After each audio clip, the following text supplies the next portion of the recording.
မြတ်စွာဘုရားသုတ်တန်တစ်ခုမှာဟောထားတယ်လူတွေဟာဘာကြောင့်တရားထုတရားမြတ်မရတာတုံးဆိုအစ္ဆန္တိကာတဲ့တစ်ခုကဆန္ဒမရှိလို့တဲ့နိဗ္ဗာန်မလိုချင်သေးဘူးလေပါဇက်ကတော့အရှက်ပြေလေးလိုချင်ကောင်းလိုချင်မယ်ဟုတ်ယူမလားဆိုရင်တော့စဉ်းစားပါအောင်ပဲဖြစ်မှာပဲနော်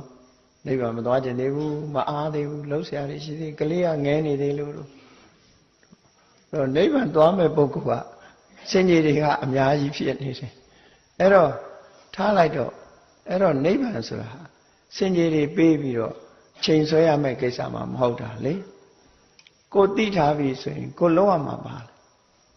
ယောနိသောမနတိကာရနဲ့ဓမ္မနုဓမ္မပฏิပတ်တိယောနိသောမနတိကာရဆိုတာမှန်မှန်ကန်ကန်နှလုံးသွင်းနိုင်မှုတရားနိလန်းကိုတတ္တမတဝနာအရာတရားနိလန်းကိုပြလိုက်ပြီပြလိုက်တဲ့အခါမှာလမ်းကြောင်းတော့သိပါရဲ့